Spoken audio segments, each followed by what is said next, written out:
Hello, everyone. Very good evening. I'm so much grateful to welcome you all in our fourth episode of Sex Education series under Bekhoff Awas Collective.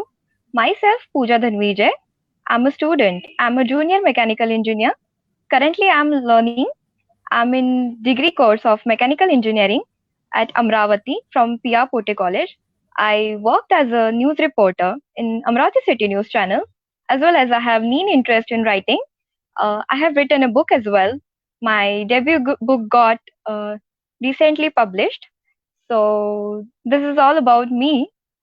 Moving ahead, today we have Honorable Dr. Chetna with us. She is a dental surgeon, postgraduated in development management, mastered in public health. Previously, she worked as a dental officer in Indian Air Force, Pune, and currently she is working in KEM Hospital Research Center in Pune in health and demographic surveillance system. So she'll be guiding us today on topic understanding and growing up sexual and mental health issues among the teenagers.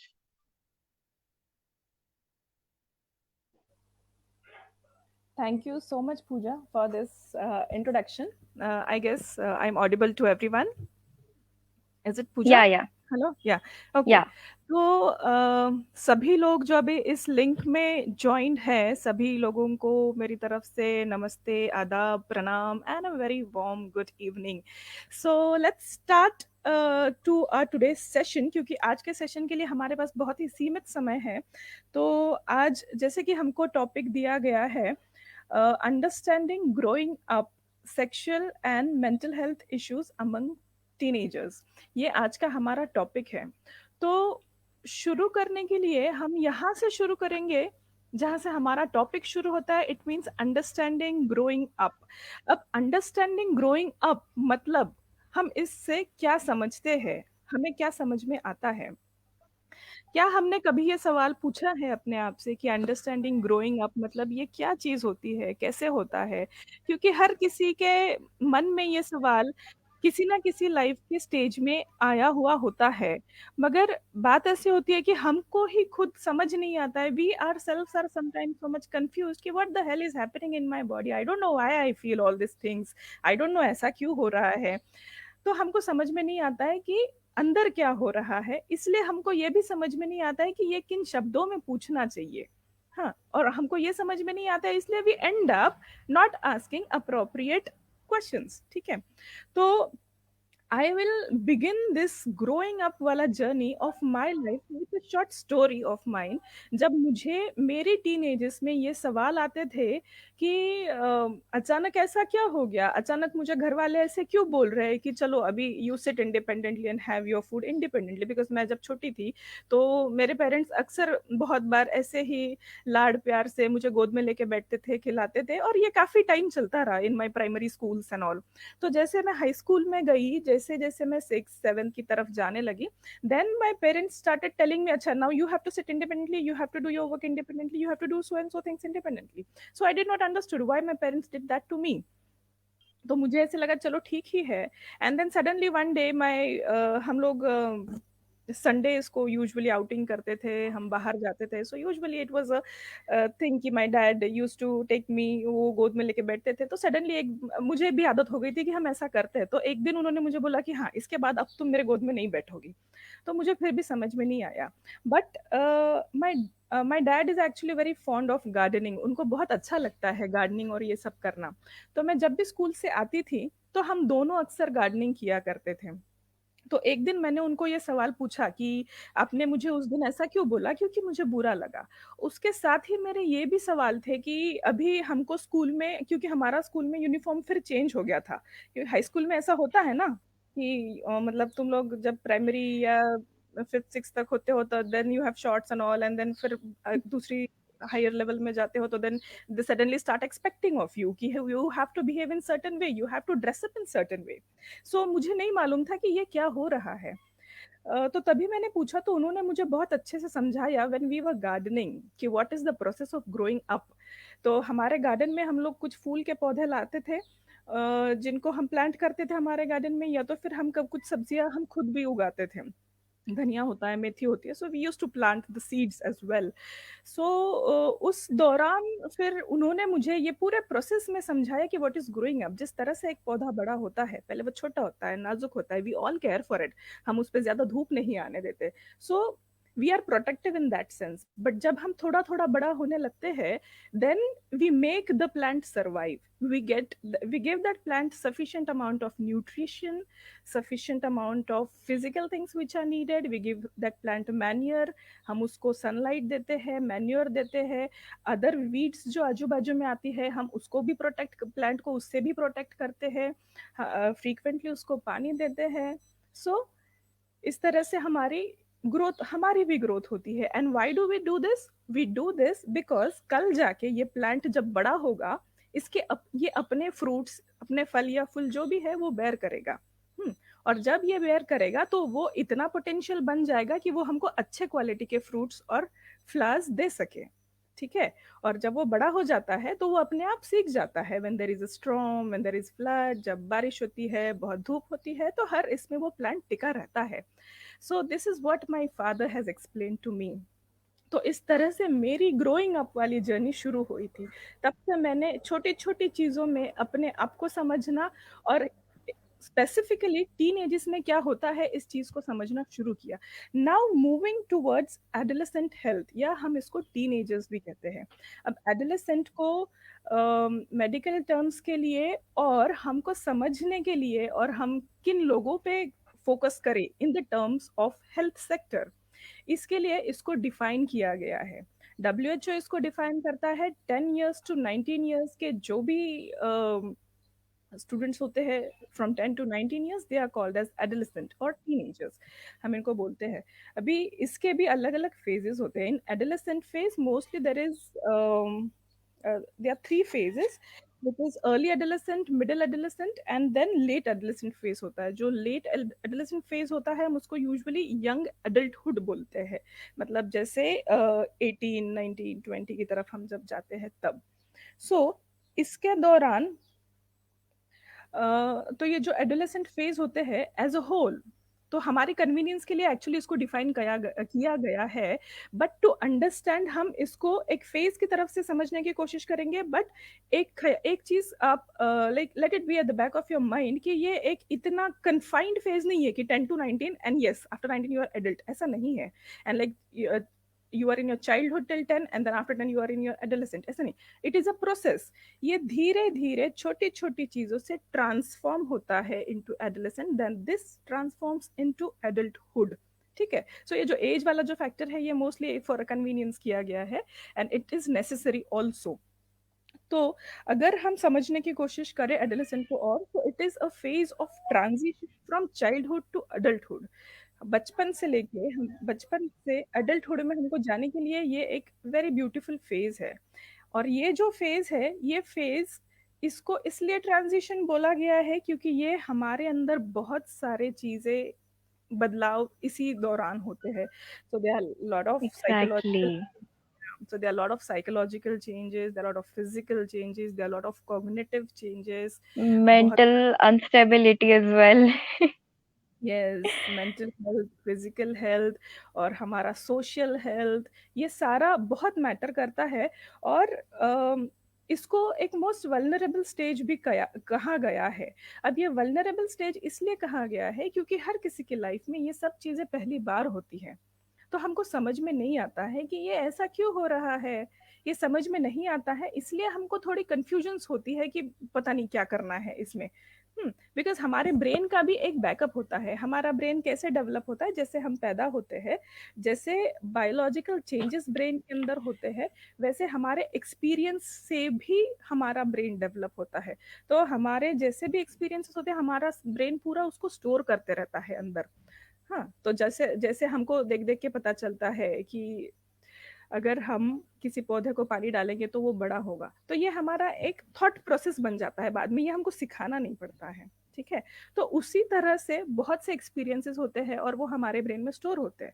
जब adulthood आता है तो हमारा brain biologically और physically physiologically ये सारे changes होते हैं। तो एक छोटा सा चेंज जहाँ से एक छोटा सा ऑर्गन होता है, जैसे कल हमने सेकेंड एपिसोड में देखा था, second episode was more about the bodily changes which happens, इसलिए मैं या सो इसलिए मैं मोस्टली कोशिश करूंगी कि मेरे इसमें वो सारी चीजें रिपीट ना हो, हम उसको छोड़ के एक अलग नजरिए से इस सेशन को हम देखेंगे। तो जैसे कि हमने लास्ट सेशन में देखा था कि हमारे ब्रेन के अंदर एक पिट्यूटरी ग्लैंड नाम का एक होता है जहाँ से हार्मोन सीक्रेट होते हैं, और हार्मोन सीक्रेट होने के बाद फिर हमारे शरीर में बदलाव आना शुरू होता है। ठीक है, मेल्स के अलग चेंजेस होते हैं, फीमेल्स के अलग चेंजेस होते हैं, ये सब हमने लास्ट एपिसोड में देखा है।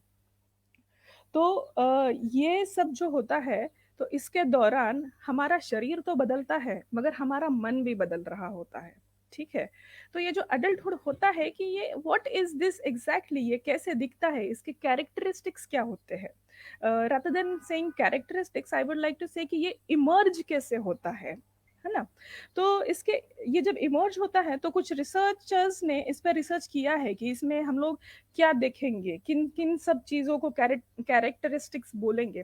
तो देयर आर फ्यू थिंग्स इसमें जो बताया गया है। तो इसमें बताया गया है कि जब आप एडल्टहुड में सॉरी जब आप एडोलेसेंट में होते हो, so you have tendency to experiments with many things, we can see we seek for novel experiences in our life. There is heightened sense of vulnerability in this phase.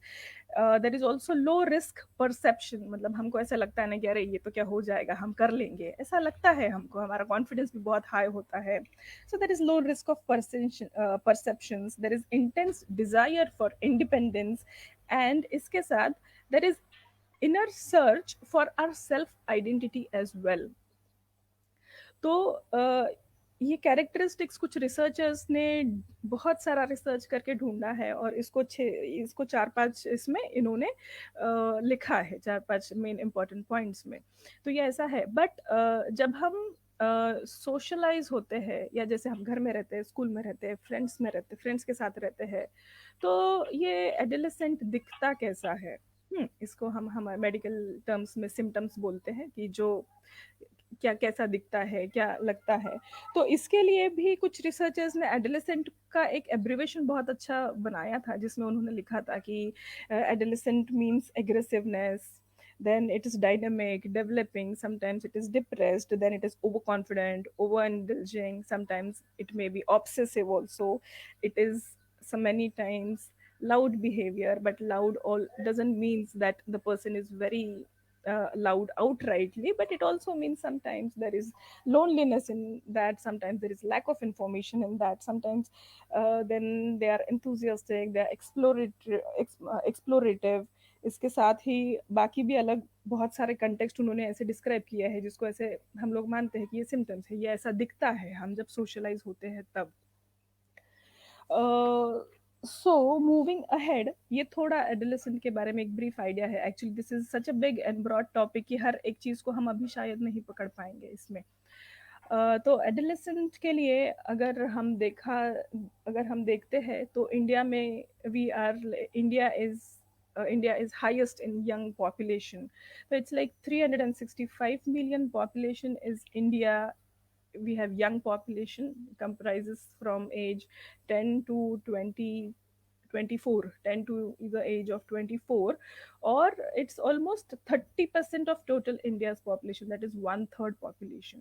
तो इसके लिए ये बहुत ज़रूरी है कि हमको ये पता चले कि हमारी क्या जिम्मेदारियां है, हम अपने आप को कैसे हम अपने आप को कैसे समझे, ताकि हम लोग ये जो 30% की पॉपुलेशन है, जिसको बहुत पोटेंशियल पॉपुलेशन माना जाता है, ताकि हम इसको मेंटल हेल्थ की दृष्टि से, फिजिकल हेल्थ की दृष्टि से हम इसको ऑप्टिमली फ्यूचर में ले जाए। ठीक है, because optimal mental health and optimal physical health both are necessary for optimal functioning of a human being and also for optimal productivity of a human being. ठीक है, मेरी आप मुझे एक मैसेज है, because I think I audible Pooja? या हाँ, okay okay okay, ठीक है। तो moving towards the part of sexual and mental health now, sexual health के बारे में हमने हमारी बॉडी किस तरह से डेवलप होती है ये हमने सीखा है, ये हमने देखा है लास्ट सेकेंड एपिसोड में।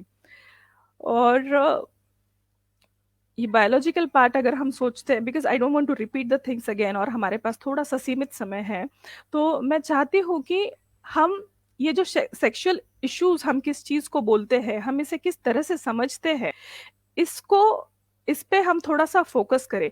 क्योंकि साइंटिफिकली इंफॉर्मेशन तो बतानी बहुत ज़रूरी होती है, बट इन सारे चीज़ों को समझने के लिए और उसको अच्छे से एड्रेस करने के लिए मुझे ऐसा लगता है not only scientific information, but उसके साथ हम जो पर्सपेक्टिव उसके साथ डेवलप करते हैं, मतलब उसका जो दृष्टिकोण होता है उसे समझने का, वो भी बहुत ज़रूरी होता है।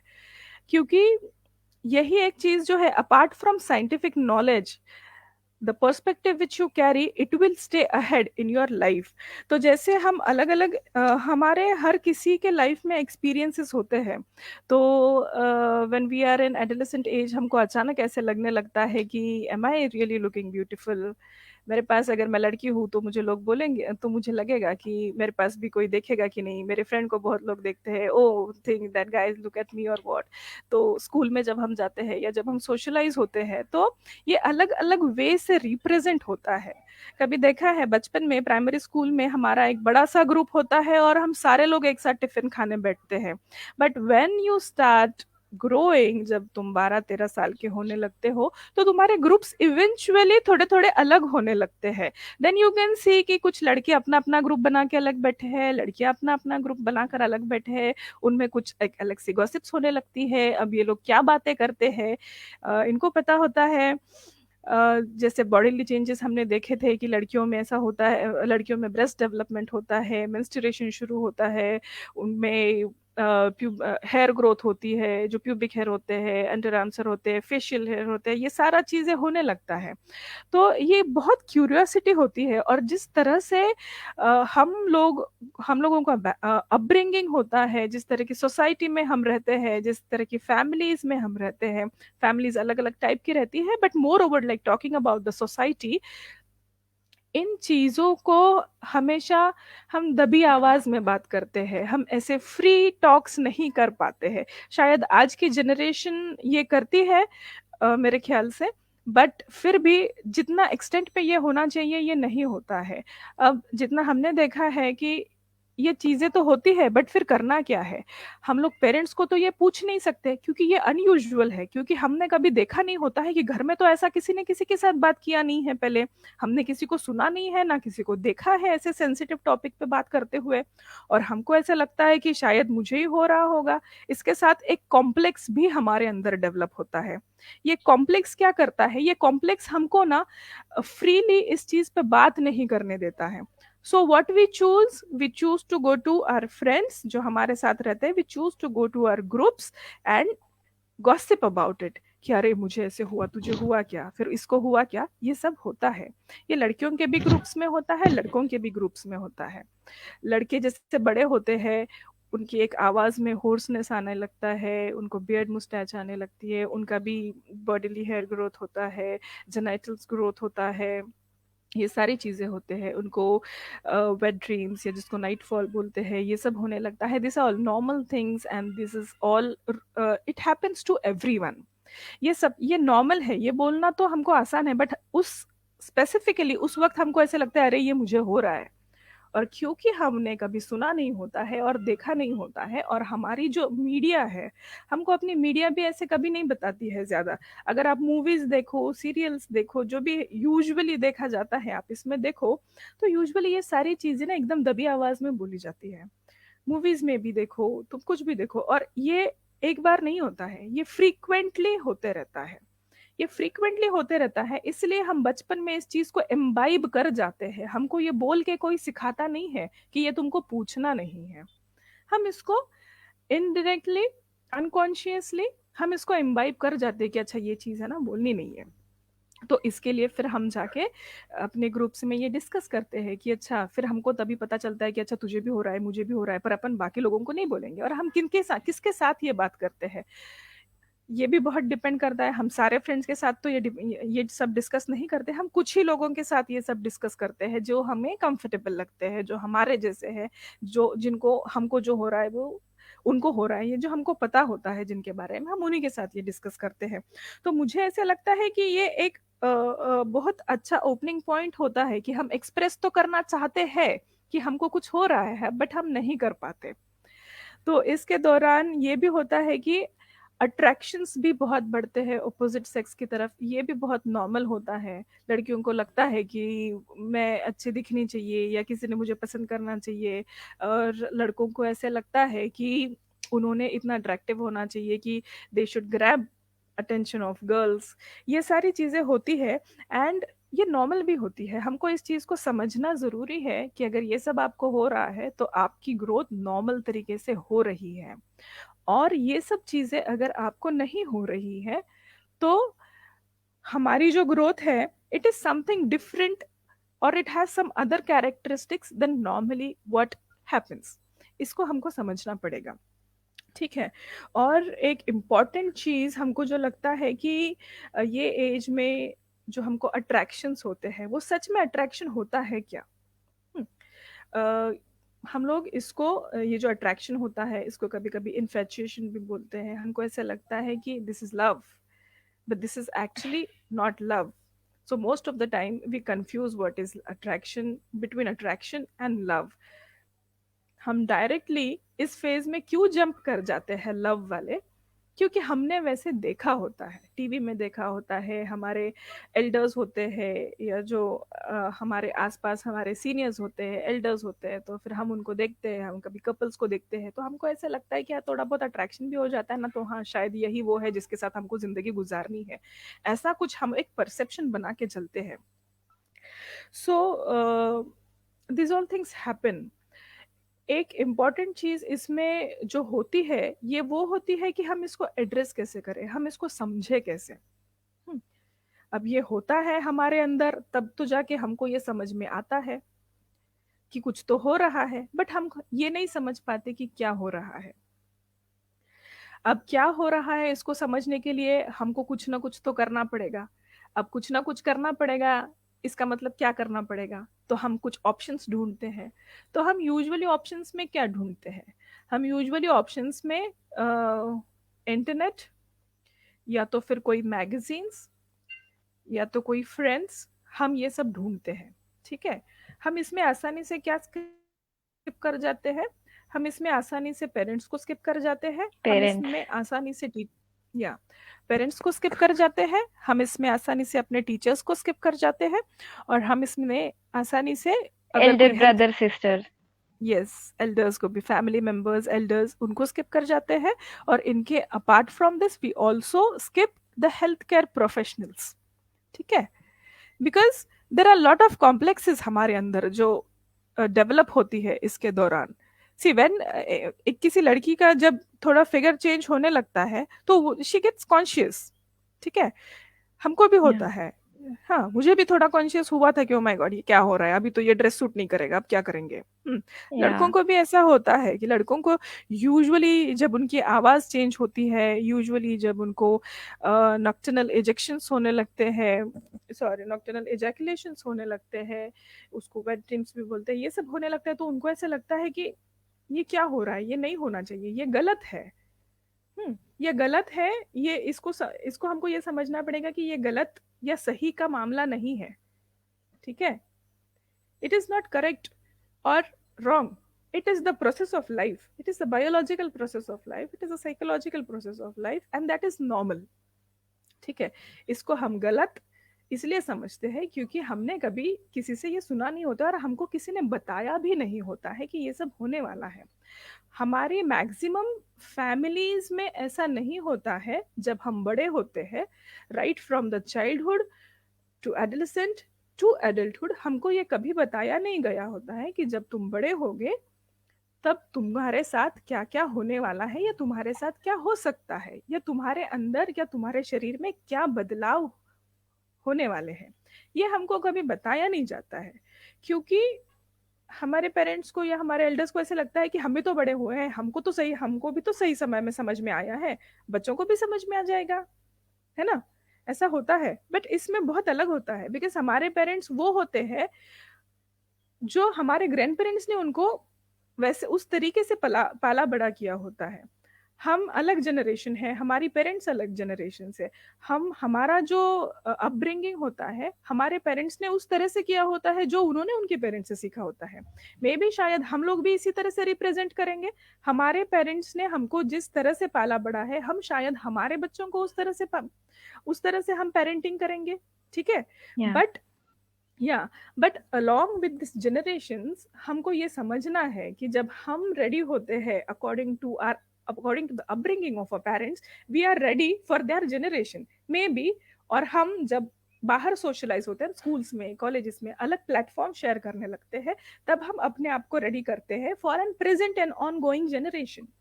ठीक है, but we are not so much ready for another generation. ये एक रिस्पॉन्सिबिलिटी हम पे भी आती है। ठीक है, उसके पहले हम ये चीज उसके पहले हम ये चीज देखेंगे कि जहाँ पे हम लोग थे कि attraction, difference between attraction and love, यहाँ पे हम थे क्योंकि हमको ये बताया नहीं गया होता है, हमारी फैमिलीज हमको इस तरह से ट्रेन नहीं करती। Well, on the contrary side, हमारी फैमिलीज हमको ये हमेशा सलाह देती रहती है कि तुमको किस तरह से बिहेव करना चाहिए। लाइक 15 साल के हो गए हो, 10वीं में हो, अब ऐसा करोगे क्या?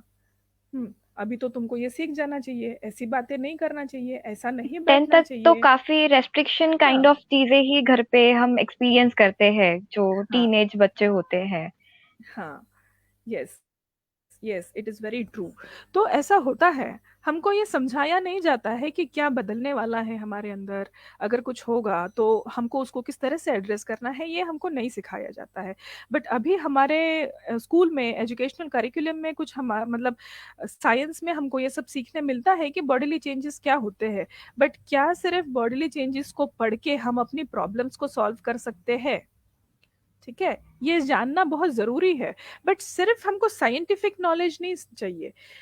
ये जो एडोलेसेंट हेल्थ का इश्यूज है, along with scientific information, along with scientific awareness, it is more an issue of your emotional health as well. It is more an issue of your awareness to understand कि ये emotional चीज है। कभी हमने ये experience भी किया होगा या देखा भी होगा कि स्कूल में ना पढ़ाई करने का मन नहीं करता है। हम्म ऐसा लगता है क्या करे अभी। जैसे जब मैं स्कूल में पढ़ती थी तब हमारे टाइम पे ना कॉमिक की बुक्स आती थी, तो हम लोगों ना घर पे परमिशन नहीं मिलता था, तो हमारी कॉमिक्स की बुक, हमारी स्टडी की बुक्स में हम कॉमिक्स का बुक छुपा के पढ़ते थे।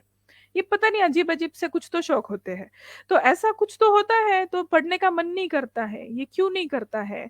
तो फिर कभी कभी अनसर्टेनिटी लगता है, कभी कभी बहुत कॉम्प्लेक्सेस होते हैं, कभी कभी कुछ चीजों का डर लगता है। ये सब चीजें कहाँ से आती है? Why do this things develop in to us? ये हमारे अंदर क्यों क्रिएट होती है? Why is this fear in to us? ठीक है, इस फियर को जानना भी जरूरी है। अब जैसे हम उस एज को थोड़ा सा आगे, उस एज से निकल गए हैं, तब हमने भी इसको, तब हम जाके हम इसको अच्छे से समझ पाए हैं। और ये समझने के बाद शायद हम अभी भी इस प्रोसेस में है इसको समझना, और शायद उसके वजह से आज हम ऐसे प्लेटफॉर्म पे बोल सकते हैं। आई मीन हम वी कैन डिस्कस, बोलना rather we can say we can discuss about it. तो एक तो ये चीज होती है कि हमको डर होता है, ये सारी चीजें हमें समझ में आती है, कंफ्यूजन्स होते हैं, हम घर पे नहीं बोल सकते। सेकेंड थिंग, हम ये स्कूल्स में नहीं बोलते, हम अपने एल्डर्स को नहीं बोलते, ना ही हम हेल्थ प्रैक्टिशनर्स के पास जाते हैं। So why do we avoid this things? हम ये क्यों अवॉइड करते हैं? ये अवॉइड करने के भी कुछ रीजंस है। Why do we avoid this? Because there is lack of awareness. हमको समझ में नहीं आता, हम अपनी खुद की बॉडी को अच्छे से नहीं जानते, इसलिए हमको ऐसा लगता है कि जो ये सब हुआ है ये तो पता नहीं, कुछ तो अजीब हो रहा है। हमको ऐसा लगता है ये जो हो रहा है ये गलत है, इसलिए हम डरते हैं अपने पेरेंट्स से बोलने को, हम डरते हैं अपने टीचर्स को बोलने को। बिकॉज वापस वही चीज कि हमें पता नहीं होता है। But now schools have done a good job, और बहुत सी स्कूल्स ये सेक्स एजुकेशन भी अपने स्कूल में देते हैं। अभी ये प्रोवाइड शुरू करती है हुआ है। या। यस, हाँ, ये होता है।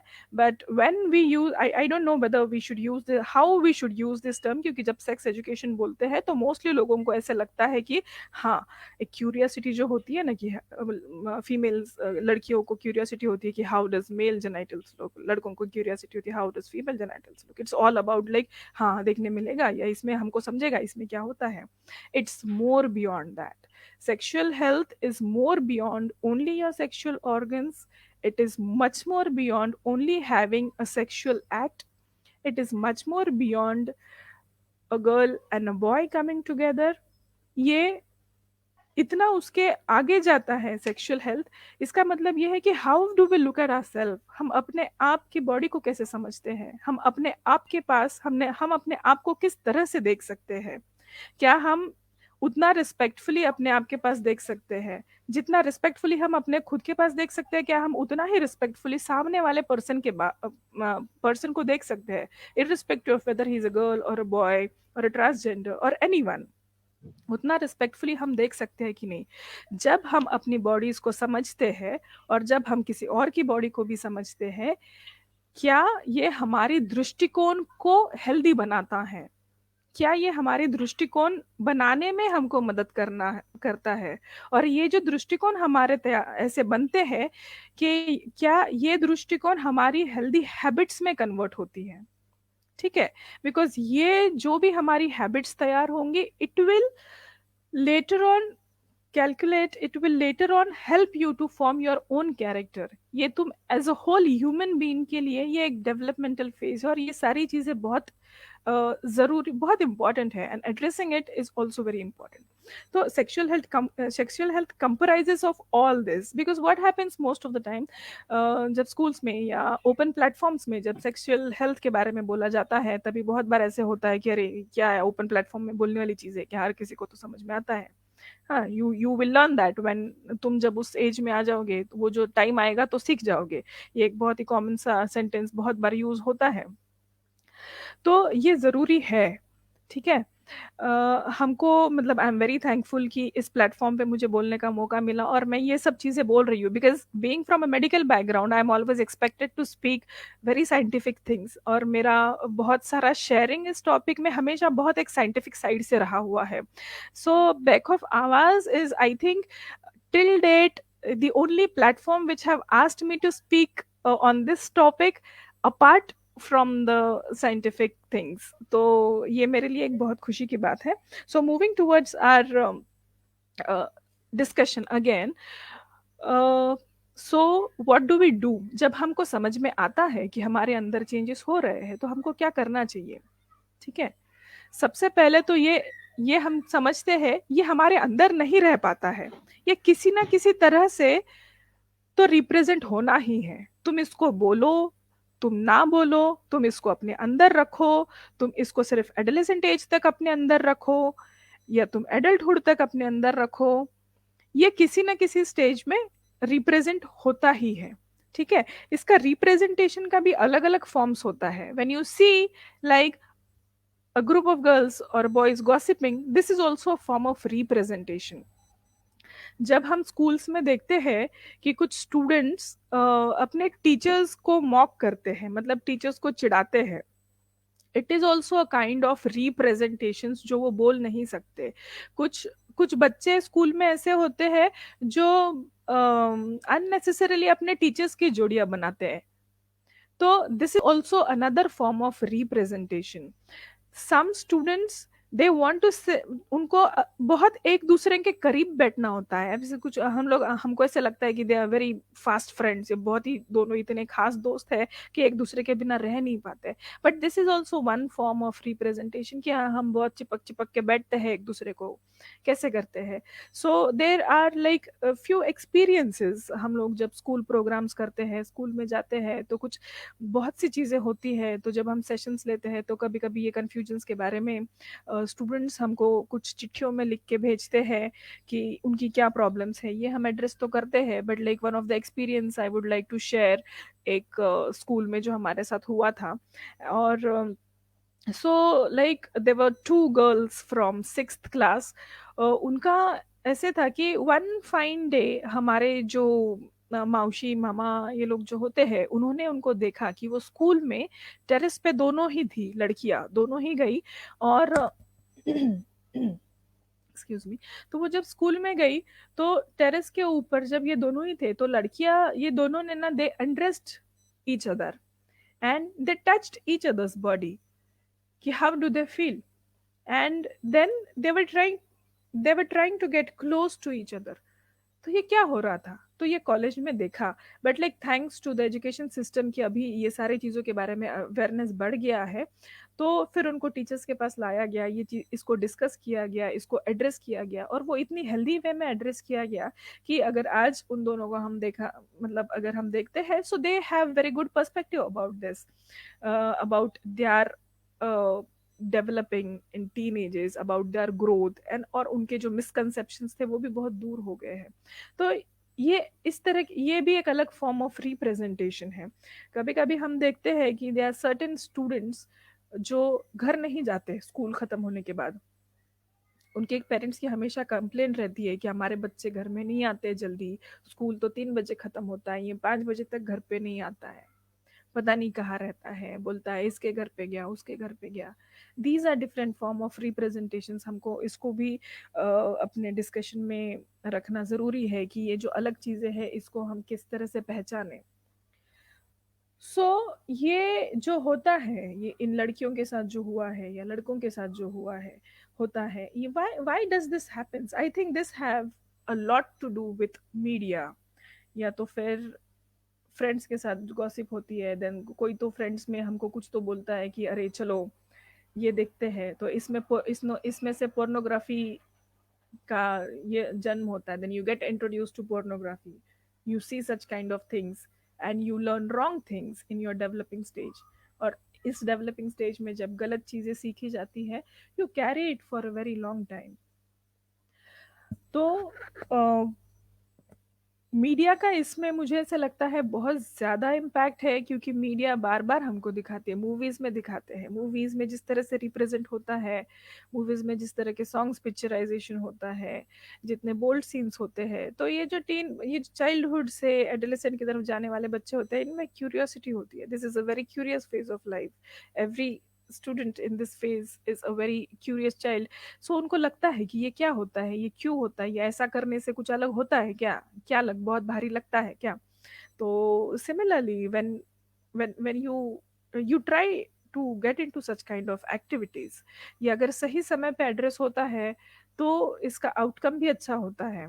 It can be N healthy outcome, but if it is not addressed at that point of time, तो अगर गलत चीज़ें सीखोगे तो इसके जो रिपरकेशंस होते हैं, इसका जो इम्पैक्ट होता है, ये हमारी अडल्ट लाइफ में दिखता है और हमको ये कभी समझ में नहीं आता है। बहुत बार ऐसा होता है कि क्लिनिक में भी बहुत लोग आते हैं कि एडल्ट में कि हमारा एक दूसरे से, अगर कोई कपल है तो बोलते हैं हमारा एक दूसरे से पटता नहीं है, बहुत झगड़े होते हैं, क्यों होते हैं समझ में नहीं आता है।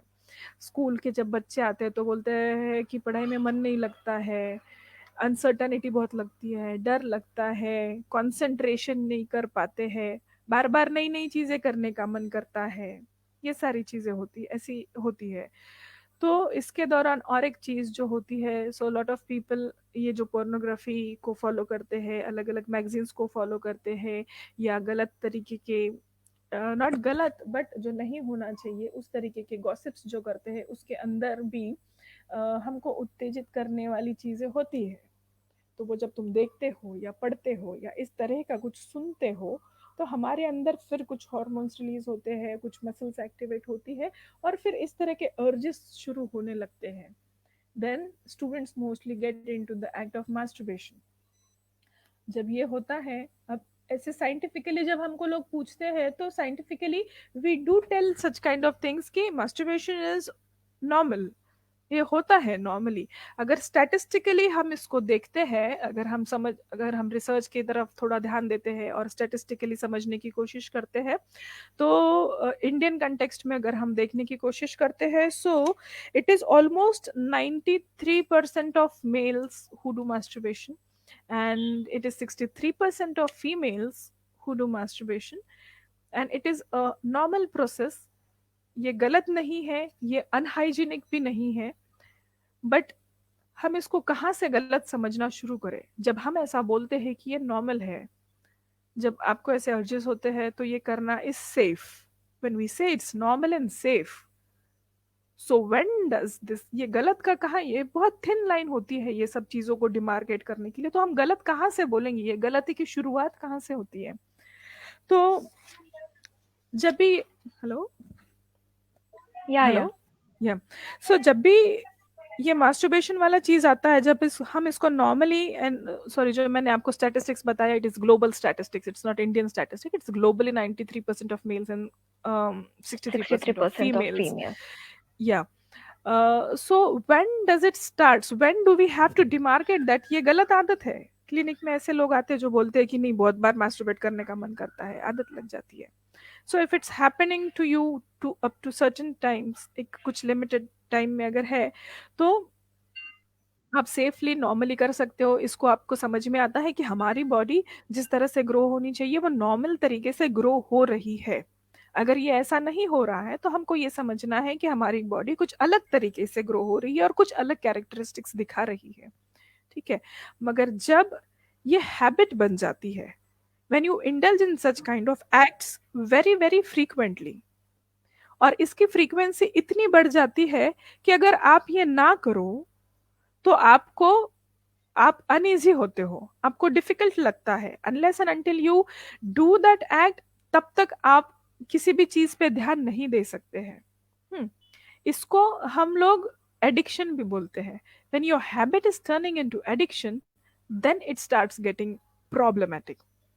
तो हमको ये भी समझना है कि ये इस स्टेज में हमको नहीं जाना है, क्योंकि हम एक्सपोज्ड नहीं होते हैं, हम ये चीज़ें ज़्यादा शेयर नहीं करते हैं, हम इसके बारे में ओपन प्लेटफॉर्म्स में बोलते नहीं हैं, हम अपने सीनियर्स के साथ, अपने घर में हमारे साथ ये सब हो रहा है, ये चीज़ें बात नहीं कर सकते, इसीलिए हम इन सारी चीज़ों को आइसोलेशन में करते हैं, अकेले करते हैं, और हमको ऐसा लगता है कि हमने सुना भी है, बताते भी है कि ये नॉर्मल है, इसलिए हमको ऐसा लगता है नॉर्मल है। बट कहीं आप इस चीज़ में इतने इन्वॉल्व तो नहीं है कि आप किसी और चीज़ में कॉन्सेंट्रेट नहीं कर सकते हो। ये आदत आपकी एडिक्शन ना बन पाए, इसके ऊपर हमको ध्यान देना है, यहाँ पे हमको काम करना है कि this shouldn't become an habit. So, how this thing sorry, addiction. affect in our physical health? कुछ लोगों को जैसे फिजिकल, एडिक्शन जैसे हो जाता है, तो हाँ, इस वजह से उनके फिजिकल हेल्थ पे क्या-क्या इफेक्ट्स होते हैं? सी मतलब फिजिकल, इम्यूनिटी सिस्टम से लेके। ऐसे ऐसे बोला जाता है कि पीपल हु मास्टरबेट वो जनरली वीक हो जाते हैं, उनका इम्यूनिटी कम हो जाता है, सो ऐसा कुछ नहीं होता है। Masturbation is a pretty much safe procedure, और उसमें ऐसा भी बोला जाता है कि लड़कों की मर्दानगी कम हो जाती है, ऐसा ऐसा कुछ नहीं होता है, ठीक है, इट्स सेफ। और जब इस तरह की अर्जेस होते हैं तो कभी कभी वो वेंट आउट भी होता है, जैसे लड़के मास्टरबेट करते हैं तो देयर इज लाइक डिस्चार्ज होता है, सीमेन डिस्चार्ज होता है, तो ये सारा होना भी ज़रूरी होता है। तो इसके फिजिकली ऐसे साइड इफ़ेक्ट्स नहीं है, बट इसको दूसरी तरीके से अगर देखेंगे तो इसके फिजिकल साइड इफ़ेक्ट्स तब होते हैं when it becomes an addiction. तुमको ये बार बार करना पड़ता है, तुम्हारा अलग चीज़ों में ध्यान नहीं हो पा रहा है, तुम पढ़ाई में या अपने काम में या किसी और एक्स्ट्रा करिकुलर एक्टिविटीज़ में कॉन्सेंट्रेट नहीं कर पा रहे हो। देखो, अब इस चीज को हम नॉर्मल बोलते हैं, सेफ बोलते हैं, इसका मतलब ये तो नहीं है ना कि एडोलेसेंट एज में हमको सिर्फ मास्टरबेट ही करना है। हमको इसके साथ पढ़ना है, हमको खेलना है, हमको पेंटिंग करना है, हमको सिंगिंग करना है, हमको घर वालों के साथ टाइम बिताना है, हमको कभी मूवी देखने जाना है, हमको फ्रेंड्स के साथ टाइम बिताना है। इन सारी चीजों को करने के लिए टाइम तो लगता है ना, तो हमको ये सब भी करना होता है। So you just can keep on doing one thing, ठीक है। बट सेक्सुअल हेल्थ और मेंटल हेल्थ ये एक दूसरे से कैसे इंटर रिलेटेड है? मतलब कि सेक्सुअल हेल्थ मेंटल हेल्थ पे डिपेंड है या मेंटल हेल्थ सेक्सुअल हेल्थ पे डिपेंड है? मतलब दोनों चीजें कैसे रन होती है? Yeah, so it is a good question and it is a complex process. ये ऐसा नहीं होता है कि फिजिकल हेल्थ मेंटल हेल्थ पे डिपेंड होती है या मेंटल हेल्थ फिजिकल हेल्थ पे डिपेंड होती है। It is an interrelated thing which has to go hand in hand and simultaneously. अगर आपके बॉडी को अच्छा न्यूट्रिशन नहीं मिल पाता है तो वो अच्छा फंक्शन नहीं कर पाएगा। तो उसका अच्छा ग्रोथ नहीं हो पाएगा। अगर अच्छा ग्रोथ नहीं हो पाएगा तो फिर आप काम कैसे करोगे? आपकी प्रोडक्टिविटी कम हो जाएगी, आपका पढ़ाई में ध्यान नहीं लगेगा, पढ़ाई में ध्यान नहीं लगेगा तो प्रोडक्टिविटी कम हो जाएगी, पढ़ाई नहीं करोगे तो ज़्यादा नहीं पढ़ पाओगे, ज़्यादा नहीं पढ़ पाओगे तो आपको ज़्यादा बड़ी नौकरी नहीं मिलेगी, ज़्यादा बड़ी नौकरी नहीं स्ट्रेस मिलेगी तो डेवलप आपका हो ज़्यादा जाएगा, सबसे मेन पॉइंट। बट क्या? स्ट्रेस्ड हो जाओगे हाँ, बहुत ज्यादा, like yes, depression kind of चीजें। यस, स्ट्रेस तो डेवलप हो ही जाएगा। They are like very mental health में भी बहुत अलग अलग है जिसमें कॉमनली स्ट्रेस दिखता है, and considering the Covid situation, अभी की अगर सिचुएशन देखी जाए तो बहुत ज़्यादा है। Covid situation is also having significant impact on adolescent health, because adolescent में जो चीज़ें होना ज़रूरी होती है कि आपका बाहरी वर्ल्ड से इंटरेक्शंस होना इम्पॉर्टेंट होता है। It's important that you have to go to school, it's important you have to go to colleges, it's important you have to talk to people, it's important you have to play, you have to do some physical activity. So ये everything of this is curved in this. So people are getting so much of isolated time and so much of on screen time कि parents का इसमें कोई control नहीं रहा है अभी। मतलब it's like you are on screen, मतलब यू आर स्टडिंग और you are doing some academic activity, so there is no control. Parents also don't know कि अभी इसको क्या ही कंट्रोल करे। एक पेंडेमिक के पहले वाला फेज था जब पेरेंट्स को समझ में आता था कि हमारे बच्चे बहुत ऑन स्क्रीन रहते हैं, बट अब पेंडेमिक वाले इसमें पेरेंट्स को भी नहीं पता ये कैसे फिगर आउट करना है कि इनको तो ऑनलाइन रहना ही पड़ेगा। हाँ, उनको भी ऑनलाइन रहना पड़ता है उनके काम के लिए, हमको भी ऑनलाइन रहना पड़ता है। So parents also similarly confuse कि how to address this issue. ठीक है, so mental health and physical health both go hand in hand, they have to work simultaneously for optimal functioning of our body and for optimum productivity of our life। ठीक है, दोनों है interdependent है। देखो जैसे हम अच्छा खाएंगे पिएंगे नहीं, बिकॉज अगर न्यूट्रिशन की स्टडीज के बारे में देखते हैं, अगर कभी कुछ पढ़ने का मौका मिला होगा तो यू माइट हैव, या कभी सुनने में आया होगा कि अगर जिनका न्यूट्रिशन लेवल बहुत कम होता है या तो पॉवर्टी जहाँ पे होती है, उनका मेंटल हेल्थ, उनकी मेंटल डेवलपमेंट उतनी अच्छी सी नहीं हो पाती है। तो जो पॉवर्टी रिडन होते, जो जनरेशन से पॉवर्टी में रहते हैं, उनमें कंसंट्रेशन का इशू बहुत ज़्यादा होता है, इसलिए उनको लेवल, उनका एजुकेशन ऑफ लेवल कम होता है। These are all like research studies जो हुए हैं। So both is important, both is interrelated, both has to happen simultaneously. ऐसा कुछ So, नहीं है ma'am, कि हम पहले। don't you think so that parenting matters a lot in yes, teenage? Yes, या सो आप पेरेंटिंग। पेरेंट्स लोगों को क्या मतलब मैसेज देना चाहोगे कि यू शुड डू दिस और you should act like this with your parents, with your childrens? अगर तुम बच्चों के साथ फ्री रहोगे तो शायद बच्चा वो गलतियां नहीं करेगा जो वो कर सकता है। लाइक पेरेंट्स के हाथ में ये चीज होती है कंट्रोल करना कि शायद हमारा बच्चा ये मिस्टेक ना करे, पर हाँ। उन उन लोगों का स्ट्रिक्ट बिहेवियर बच्चों को मजबूर कर देता है कि यार मैं मेरे मम्मी पापा को नहीं बता सकता, बट उसे वो चीज करनी होती है एंड वो करता है, तो वो ही मेड हाँ। मिस्टेक, ही और शी। सो आप पेरेंट्स को क्या बताना चाहोगे कि लाइक पेरेंटिंग को लेकर? सो this is a good question. और parents ko actually this was towards the end of the discussion, but as you have taken, because हमारा time भी अभी खत्म हो रहा है, and you have Yeah. like picked up this question to address, तो हम देखते हैं कि role, parents का role not only in adolescent but throughout childhood, adolescent and adulthood is important in everybody's life। Adolescent हमको डिमांड करता है, adolescent की पेरेंटिंग इसमें अलग चीज, अलग तरीके से हो। सो मुझे ऐसे लगता है बहुत बार पेरेंटिंग उस तरह से होती है जिस तरह से our parents wish to do parenting, but parenting का एक बहुत इंपॉर्टेंट एस्पेक्ट वो होता है कि पेरेंटिंग उस तरीके से करना चाहिए जो हमारे बच्चों की नीड्स होती है। So everybody has some kind of idea. हर किसी का ड्रीम होता है, या फिर not saying a dream, but हर किसी के थॉट्स होते हैं कि when we will become parents ना, तो हम अपने बच्चों के साथ ये नहीं करेंगे, या हम अपने बच्चों के साथ ये करेंगे, या हम अपने बच्चों के साथ, हम हमारे बच्चे कैसे हो, ये हमारी एक आइडिया होती है। हमारे बच्चों की भी आइडिया होती है, हमारे पेरेंटिंग की भी आइडिया होती है। सो most of the time what happens, parents end up doing parenting according to their idea of parenting rather than the need of their children. और ये जो गैप है, इस चीज को हमको फुलफिल करना होता है. सो जिस तरह से बच्चे बड़े होते हैं, actually parenting starts with a child. Parenting कभी अकेला नहीं आता है. Parenting always comes with a child. When a child is born, that child give that man and a woman to become mother and father, to become parent. So parent are born when the child is born.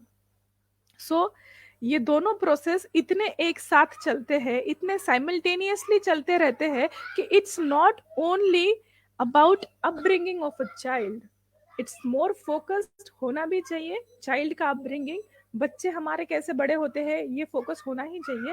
But इसके साथ ये भी होता है कि as a parent हम कैसे बड़े हो रहे हैं, क्योंकि बच्चों के साथ पेरेंट्स भी बड़े होते हैं. Parents is not an independent chapter of a life, it comes along with a baby. It has to develop along with the baby. जैसे हमको लगता है ना, लड़कियों को लगता है कि यार पता नहीं, जब when I get married, I don't no, मेरे से तो नहीं हो पाएगा इतना. हम अपने अपने कजिन्स के, भाई बहनों के, फ्रेंड्स के बच्चे देख के तो बोलते नहीं यार पता नहीं तुम ही कर सकते हो, ये हम तो नहीं कर सकते, मेरे से तो नहीं सहा जाएगा इतना. And remember someone telling you, some of your elder sister और some of your senior telling you कि अरे कुछ नहीं है, when you will become a parent ना, you will also do this. So these are like, ये बहुत सुने सुनाए सेंटेंसेस है, हम बहुत बार इसको सुनते हैं. बट पेरेंट्स को अगर मुझे कुछ बोलना है तो मुझे यही एक बोलना है कि हम ये जो एक चीज बीच में हिडन रह जाता है ना, कि हमको अच्छा पेरेंट बनना है, हमको अच्छा पेरेंट बनना है, इसलिए हम क्या करते हैं, हमारे बच्चे को अच्छा बनाते हैं. कैसे अच्छा बनाते हैं? उस तरीके से जो हमको अच्छा लगता है ना. तो हमको अच्छा पेरेंट बनने के लिए हमको बच्चों को जो अच्छा लगता है, बच्चों की जो डिमांड्स है, बच्चों की जो समझ है, उसके साथ भी तो थोड़ा मेल खाना चाहिए. ठीक है. So this would be my piece if in case मुझे अगर किसी को बताना है. So parenting should be according to nowadays child's need. Parents career को लेके भी बच्चों को काफी इंसिस्ट करते हैं, लाइक फोर्स बोल हाँ. सकते हैं कि नहीं, हम्म. मेरा बेटा इंजीनियर बनेगा तो तुम्हें इंजीनियरिंग करनी है. बट हाँ. बच्चे को अगर डॉक्टर बनना है तो नहीं, मैं चाहता हूँ इंजीनियर बनो तो इंजीनियर बनो. तो हाँ. ऐसे से एक मेंटल अनस्टेबिलिटी आती है, स्ट्रेस्ड हो जाता है, क्योंकि जिस चीज में इंटरेस्ट नहीं है बच्चा वो नहीं कर पाता है. हाँ. सो आई गेस पेरेंट्स को ये बात भी समझनी चाहिए कि आपका बच्चा, आपके बच्चे की एबिलिटी क्या है, उस हिसाब से आप उसे उसका स्ट्रीम चुनने दे. तो हाँ. आजकल करियर ज्यादा इम्पोर्टेंट है, क्योंकि आगे का लाइफ तो आपके करियर पे ही डिपेंड करता है. तो हाँ. मैं भी यही बोलना चाहूंगी कि लेट देम. या ये एक इम्पॉर्टेंट पॉइंट है हमारे डिस्कशन में कि पेरेंट्स ने बच्चों की एबिलिटी को समझना चाहिए. That is true. But it is not that only parents ने बच्चों की एबिलिटी समझना चाहिए. बच्चों ने खुद अपनी एबिलिटी को जानना भी जरूरी है. ठीक है. Because when we are in adolescent age और लाइक यंग एडल्टहुड एज में जब हम होते हैं, तो हमको एक चीज अच्छी नहीं लगती है, हमको एक टाइम पे बहुत चीजें अच्छी लगती है. क्या हम कंफ्यूज नहीं हाँ. रहते कि मुझे कभी ऐसा लगता है कि यार ये चीज में, कभी ऐसा लगता है कि मुझे म्यूजिक में करियर करना चाहिए, कभी ऐसा लगता है कि मुझे तो पेंटिंग भी अच्छा लगता है, कभी ऐसा लगता है कि मुझे मोटर स्पोर्ट्स करना चाहिए, कभी ऐसा लगता है कि नहीं नहीं, I play badminton very well, so I have to play badminton every day. Have you ever noticed it happens with every one of us. We like multiple mind things. Thing is exactly the same. Yes, it happens with all of us. So ये session लेने का हमारा motive ये भी है to make everyone realize that it happens to every one of us and we all are together in this journey. It may happen to every one of us at different stages of life because we are born at different point of time. So हमको ये समझना जरूरी है कि this is normal, this is a process of life, this is a developmental process of life. ये होता है, ये हर किसी के साथ होता है और हम सब एक साथ है इसमें. ये जानना और ये सभी लोगों को मतलब सभी लोगों तक कन्वे होना जरूरी है. क्योंकि जो आइसोलेशन में हम करते हैं, या इसका जो हम लोग बोलते हैं कि there is no communication, there is less communication, lack of awareness, lack of belief, या तो प्री कंसीव्ड नोशंस, ये सारी चीजें जो आती है, it comes from no communication और लेस कम्युनिकेशन और क्या कहते हैं उसको, मतलब जो ज़रूरत नहीं है वो कम्युनिकेट हम करते रहते हैं, रादर देन जो ज़रूरत है उसको कम्युनिकेट करें। Appropriate communication we would say that. ठीक है। So And parents what about the mental health issues like in teenage? क्या होता है ना कि इंसान आजकल की जनरेशन इतना कुछ फेस कर जाती है कि teen is not the age, right? कि जो एज में जो चीजें नहीं करनी चाहिए वो टीन में हो जाती है। आजकल की जनरेशन हो या आपका मतलब जनरेशन गैप ही है, like so like our generation, कि क्या होता है कि ट्वेंटीज तक ही कुछ चीजें ऐसी हो जाती है, लाइक मिस्टेक हो या कुछ भी, तो मतलब वो लोग काफी समय से पहले वो चीज एक्सपीरियंस कर जाते हैं। एंड क्या होता है कि टीन में उन्हें वो मेंटल स्ट्रेस डेवलप होने लगता है। And teen is not the age कि आप स्टेप ले सको कि अभी मैं अनस्टेबल हूँ तो what should I do. And at that time also we are not able to talk to our parents और our elder brother sister, so only option we have is our friends and they are also teenagers. So in this situations what should we do to deal with this mental instability, mental depression kind of things? इसमें सबसे important ये है, दो चीज़ें मैं बोलूँगी। एक तो विच यू हैव सेड कि जो चीज़ें नहीं करनी चाहिए वो हम समय से पहले करते हैं, ठीक है, और फिर उसके बारे में तुमको स्ट्रेस आता है। जो चीज़ें नहीं करनी चाहिए वो तुम समय से पहले करते हो, इसका मतलब your subconscious knows that that is not to be done in this time. इसका मतलब योर सबकॉन्शियस नोज कि तुमने गलत किया है ना। ये तुमको पता होता है, it is there inside us, but we don't speak out of fear कि हमारे पेरेंट्स हमको गलत समझेंगे, हमारे टीचर्स हमको गलत समझेंगे। ठीक है, we don't speak out of fear, we don't speak out या ऑफ एक फियर कॉम्प्लेक्सिटी। डेवलप होता है कि आगे वाले लोग हमें जज करेंगे। यस। एंड उस वक्त भी ऐसा लगता है कि हम अकेले हैं, वी आर अलोन। क्योंकि हर किसी के यस। साथ ऐसा नहीं होता है, कुछ लोग ऐसे होते हैं कि उनके साथ ऐसी चीजें होती है कि तब एक रिग्रेट माइंड में आ जाता है कि यार शिट ऐसा क्यों किया। एंड हम क्या करते हैं कि हमारा पास्ट तो रिग्रेट में चले जाता है, प्रेजेंट में भी हम पास्ट ही सोचते रहते हैं, एंड इन फ्यूचर भी हम पास्ट को लेके ही वरीड होते हैं कि व्हाट इफ के फ्यूचर में हमें ये पास्ट की चीज हमें परेशान ना करे।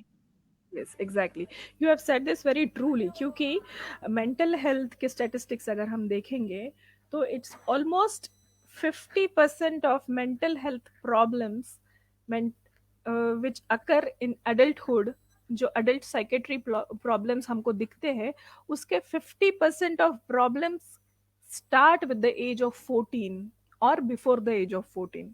This is evidently done in the research, ये प्रूवन है कि इसके 50% प्रॉब्लम 14 एज से शुरू होते हैं या बिफोर 14 से शुरू होते हैं। सो addressing what you fear at the right time with the right people is very important। देखो, parents are the safest place ऐसे मुझे लगता है, क्योंकि जिस तरह के मीडिया में न्यूज़ आती है, जिस तरह की मीडिया में न्यूज़ आती है, उस न्यूज़ से अभी मुझे नहीं पता कि कितना मतलब teachers are also a good medium जिनके साथ हम ये शेयर कर सकते हैं। Teachers, maybe your seniors, maybe your elder brothers, maybe your elder sisters, but मुझे ऐसा लगता है कि parents are the safest place because they are your parents and you are the children. अगर तुम बता भी दोगे कि यू फील सर्टन थिंग्स, तो I think because you are their children, वो तुम्हारे लिए गलत कभी नहीं सोचेंगे। मैं ये एक मोटा मोटी ऐसे मान के चल रही हूँ कि हर किसी के पेरेंट्स शायद ये कर पाएंगे। ये कर पाएंगे ऐसे मैं समझ के बोल रही हूँ, बट ऐसा कभी कभी हो सकता है कि पेरेंट्स को भी सवाल हो कि बच्चे ऐसे बोल रही है, कैसे बोलना, उनको बच्चों के सामने ऐसे टॉपिक कैसे बोलना है। पेरेंट जैसे एडल्टहुड, जैसे एडोलेसेंट में एडोलेसेंट प्रॉब्लम्स होते हैं ना, जैसे पेरेंटहुड में पेरेंट्स लोगों के अलग प्रॉब्लम्स होते हैं। जैसे एडोलेसेंट में हमको सवाल होता है ना कि ये क्या हो रहा है, किसके साथ बोलना है, वैसे कभी कभी होता है कि पेरेंटहुड में उनके भी अलग प्रॉब्लम्स होते हैं। Hello hello hello, I think I am there is some problem with the connectivity with me. Hello. Hello. Yeah yeah okay so so your question was कि किससे बात करनी चाहिए, right? I missed a bit because of the connectivity. Yeah. So I think parents are the safest place if you really feel that तुम्हारे parents तुम्हारे साथ हमेशा supportive रहे हैं, तुम्हारे पेरेंट्स हमेशा तुमको बैकअप करते हैं, तुम्हारे पेरेंट्स बहुत बार तुम्हारी मर्जियों को मानते हैं, अगर ऐसा है तो parents are the safest place to speak about it, to address your own issue. Second thing, your teachers are also the safe place, और your elder brothers and sisters. अगर आपके किसी के भाई बहन है बड़े तो बहुत ही अच्छी बात है, नहीं है तो you might have your cousins as well where you can share, you might have your good friends who are elder to you. और अगर इन सब के साथ तुम नहीं करना चाहते हो share, so you can seek help from health professionals also. It's not always mandatory कि तुमको psychiatrist के पास directly जाना है. You can also choose to talk to to a counselor, to a therapist. ठीक है. क्योंकि बहुत बार ऐसे होती है ना कि वेरी इनिशियल स्टेजेस में ना हम बड़े बड़े स्टेप्स नहीं लेते हैं, हाँ हम थॉट प्रोसेस में ही अटक जाते हैं, हम सोच सोच के ही इतने हैरान हो जाते हैं कि ऐसा लगता है कि पता नहीं क्या करना है इस चीज का आगे. और जब हम सोच में इतने डूब जाते हैं, कंफ्यूज हो जाते हैं, देन हम परेशान होकर कभी ना कभी कोई डिसीजन गलत ले लेते हैं. तो it's always better to reach out to health care professionals. It may be counsellors, therapist और psychiatrist if in case needed. So this is your answer. Yeah. So Yeah. let's see अगर किसी के questions हो तो. Yeah. So एक I have just to wrap up my discussion. मुझे अभी if in case Harshali allows me to speak for like 2 to 3 minutes, I can just wrap up my thing and I can conclude the topic. Yeah, continue. Yeah. Okay, so what is the way forward to this questions which we have? Because so isme you very well have pinpointed the thing ki isme parents, so there are multiple roles, and this things is not to be addressed only by parents or teachers or our schools or government adolescent health programs or our own self. This is a problem which is, this is not a problem first of all, this is a stage of life, this is a developmental stage which needs attention, which needs awareness from multiple aspects. So in this we have role of parents, we have role of teachers, we have role of community, and we have role of healthcare professionals. So because WHO have given us very nice 5 dimensions for the role of parents in adolescent health. So WHO mentions that there are 5 dimensions which have important bearing on adolescent health. First is connection. By connection, they mean that belongingness or love which we give to our children. Second is control, that is limit. किसी भी गलत चीज को नहीं करना है, या किसी की इनअप्रोप्रिएट चीज की एडिक्शन ना हो, इस चीज का हमको ख्याल रखना है, इसके लिए कंट्रोल और having a limit is important. Third is respect for individual, जो हमने बोला है about sexual health, that it is more only about, it's more than about being a girl or a boy or a sexual act. So हमने जो बोला है क्या, we have to respect ourselves, we have to respect everybody's individuality. That is the third point. Fourth is modeling of appropriate behavior. मतलब हमारा जो behavioral changes होता है इन सब के दौरान, इसका properly monitoring and modelling parents are able to do, क्योंकि वो हमें 24/7 देखते रहते हैं, उनको छोटी छोटी हमारे अंदर जो चीजें चेंजेस होते हैं उनको वो मतलब they can see that changes. हमको कभी कभी वो समझ में नहीं आता है, but parents can very well pick up that changes जो हमारे बिहेवियर में, हमारे बर्ताव में आने लगते हैं. And then is provision and protective behaviour. So parents also have to give us provision so that हम इन चीज़ों को उनके साथ डिस्कस करें, हम ये ओपनली उनके साथ शेयर कर पाए, and they also have to give us protection, ताकि हम किसी गलत एटीट्यूड से आगे ना बढ़े या किसी गलत चीज़ों को हम लोग इसको कैरी फॉरवर्ड ना करें. So this WHO have given this 5 dimensions. And moving towards teachers, उनका भी इसमें एक बहुत इसेंशियल और बहुत इफेक्टिव रोल होता है, क्योंकि after because mostly in adolescent सबसे ज़्यादा इम्पैक्ट जो होता है बच्चों पे वो इम्पैक्ट स्कूल लाइफ में और कॉलेज लाइफ में होता है, and teachers play a major role in forming their personality, in developing their personality. So teachers also have this burden of adolescent health to address and to cater it in very healthy way. Socrates ने ऐसा कहा था adolescent health के बारे में. Socrates used to say that adolescent is characterized and it is inclined in the sense that it is to contradict their parents. And teachers के बारे में उन्होंने बोला था कि adolescent is inclined to tyrannize their teachers, मतलब teachers को परेशान करने वाले जो होते हैं वो एडोलेसेंट हेल्थ वाले बच्चे होते हैं, ऐसा. तो school health programs can be one of the most effective programs for addressing adult health adolescent health issues. Third is moving to the community. हम ऐसा मानते हैं कि कम्युनिटी में प्रॉपर साइकोलॉजिकल इन्वायरमेंट देना हमको ज़रूरी है, but proper psychological environment community में हमको मिल पाएगा क्या? क्योंकि कम्युनिटी में अलग अलग तरह के लोग रहते हैं, अलग अलग किस्म के लोग रहते हैं, अलग अलग थॉट प्रोसेसेस के लोग रहते हैं, अलग अलग एज ग्रुप्स के लोग रहते हैं, अलग कल्चर के होते हैं, अलग रिलीजन के होते हैं, and lot of things come into this with lot of different perspectives. तो ये जो कम्युनिटी वाले चीज़ है, मुझे ऐसा लगता है उसको हम थोड़ा अच्छे से समझते हैं, इसलिए क्योंकि community is two way responsibility. Community is not only कि हम लोग अभी डेवलपिंग स्टेज में है ना, तो तुम लोग हमारे साथ अच्छे से बर्ताव करो. Community, being a part of community, it is also our responsibility that how we have to be in the community. कभी कभी ऐसा हो सकता है कि हमको किसी चीज़ के लिए स्ट्रॉन्ग हमारे थॉट्स रहने ज़रूरी है. जो गलत है गलत को गलत बोलना, सही को सही बोलना, हमको इस चीज़ को भी सीखना ज़रूरी है. सो दिस कम्युनिटी वाला जो रोल है वहाँ पे we have both the responsibilities. ये डबल साइडेड होता है, ये उनका भी रिस्पॉन्सिबिलिटी होता है, बट उससे ज़्यादा ये हमारा रिस्पॉन्सिबिलिटी है कि हम कम्युनिटी में किस तरह से रहे, या कम्युनिटी के नॉर्म्स को हम कैसे फॉलो करें, अनफॉलो करें, क्या करें. कभी कभी हो जाता है कि we have to be rebellious on some things which are really not happening well, which are really not happening good since time in memory. मतलब हमको कुछ एक प्रैक्टिसेस करनी पड़ती है just because it is happening since so many years.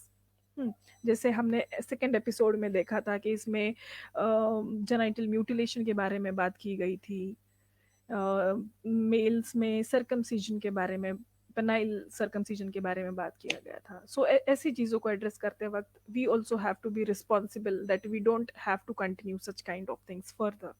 And the last is health care providers. So I think health care providers को हमने address किया है कि हेल्थ केयर प्रोवाइडर्स की तरफ हम जा सकते हैं, but we very conveniently because of fears and complexes we avoid this. So actually this was the conclusion part, that what is the way forward to address adolescent health. This was the conclusion part of my talk, and now you can take, if in case you have any questions of, or if anyone have any questions. Yeah, let's see. Mhm.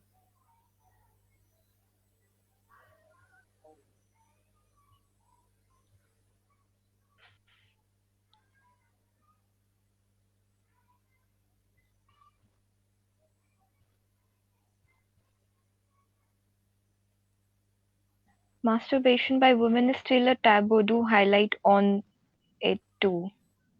Yes, it's still a taboo, but it is a social taboo, I think.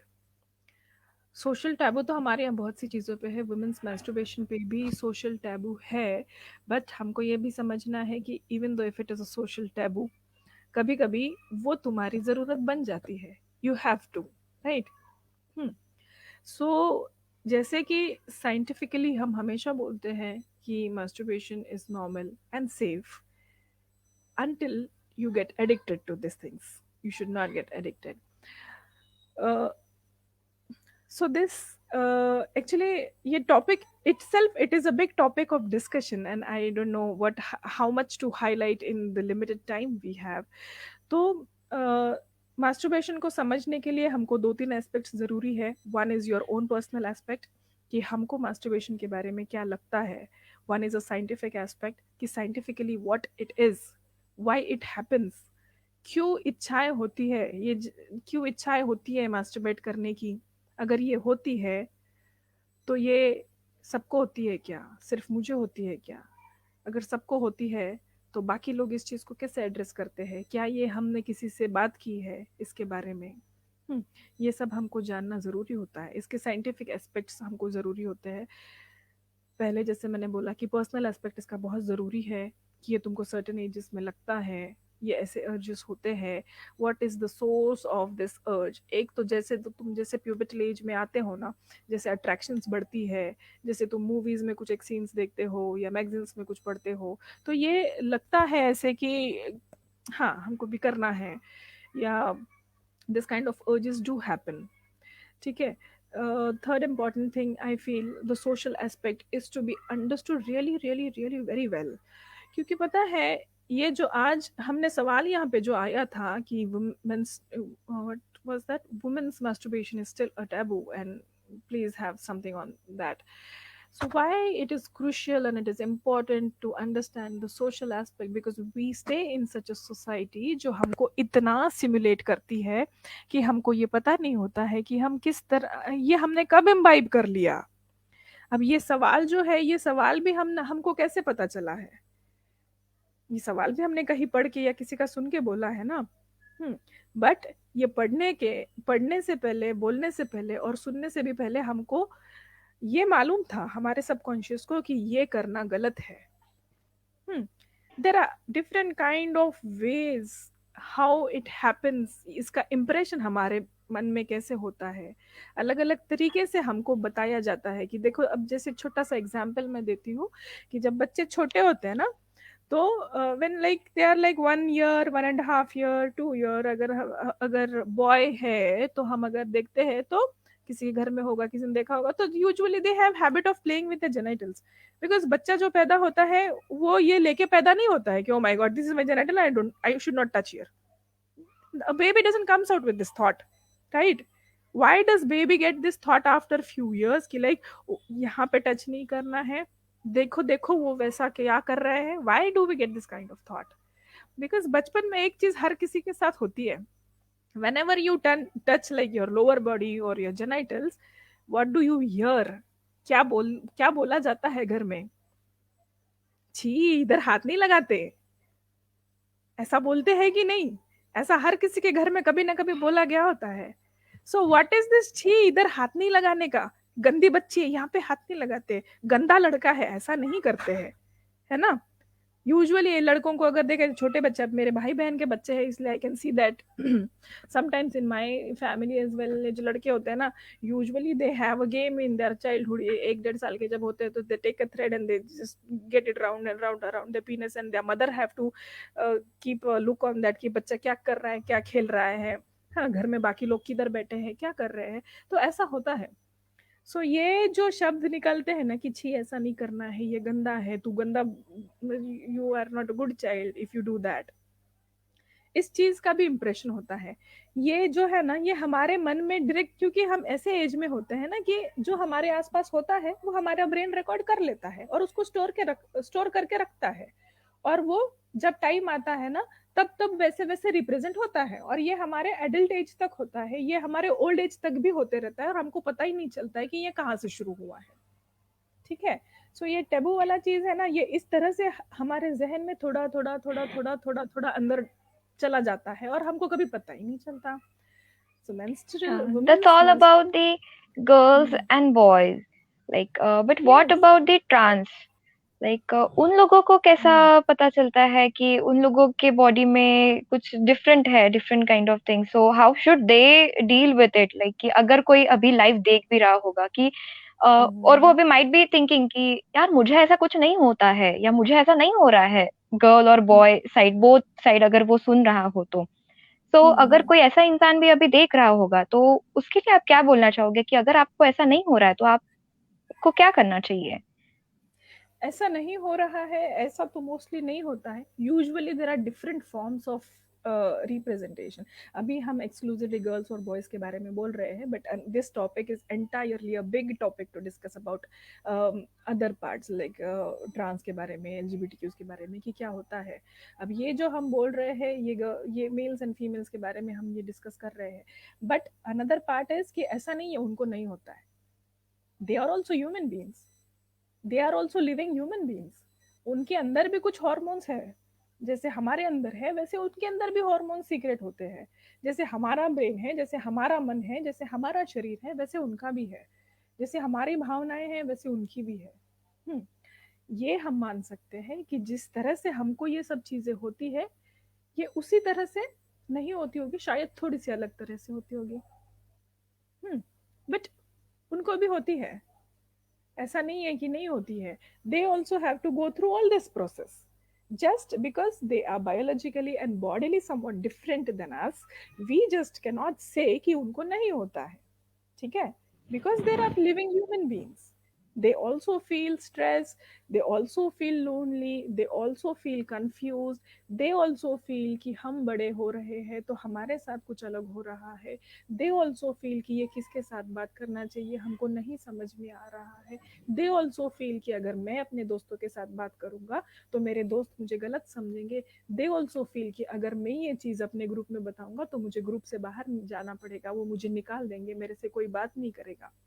they also feel all these things, but the only thing that कि इसमें हम अभी address, हमारा पूरा जो session चल रहा है वो हम एड्रेस कर रहे हैं exclusively about boys and girls and adolescent health. ये जब हम एडोलेसेंट लेंगे फ्रॉम फॉर ट्रांस और एलजीबीटीक्यूज, इनका अगर हम अलग सेशन लेते हैं तो मुझे ऐसा लगता है ये इन डेप्थ डिस्कशन उनके बारे में भी होगा, because we just cannot start the discussion now because it's already 7:15 and we are informed that we just have 15 minutes more.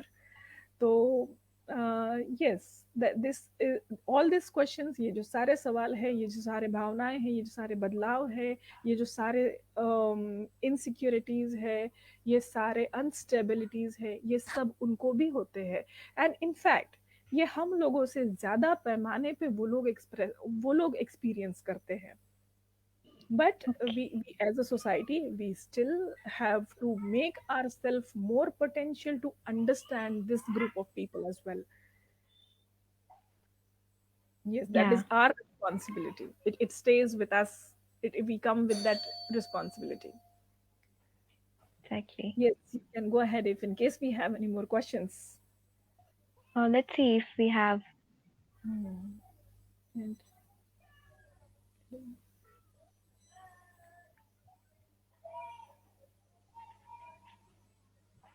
okay, so From Harshali. yeah. So this is Yeah, very important. Women's pleasure is hardly taken into consideration, and even today it's not taken into affect their consideration. mental health too. Yes. So women's pleasure, so according to everybody of our qualification, अगर हम literature पढ़ते हैं तो हमको literature में ऐसा मिलेगा कि वुमेन्स प्लेजर जो है ये बहुत समय से ना इसका राइट वुमेन को दिया ही नहीं गया है।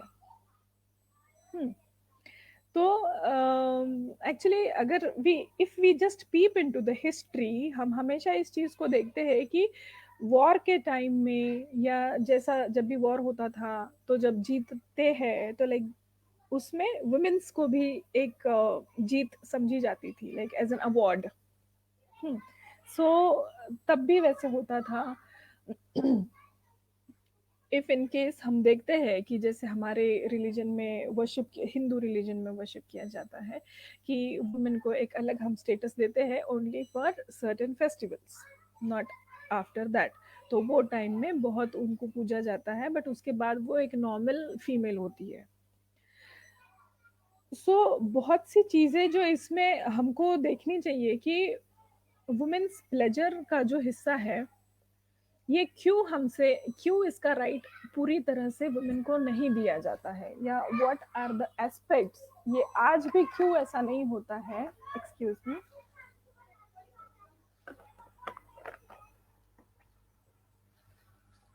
सो इसके बहुत सारे सोशल रीजंस है, इकोनॉमिक रीजंस है, पॉलिटिकल रीजंस है, वी शुड डिफाइन एवरीथिंग। इसके बहुत सारे अलग अलग रीजंस है। सो हिस्ट्री में कहीं ऐसा भी लिखा गया है कि जब फीमेल्स के पास ये पावर हम नहीं देते हैं, wait, it is something related to economic revolution but I am trying to recollect. तो उसमें ऐसा है कि इकोनॉमिक्स के कारण patriarchy have also come into forms because of that economics only.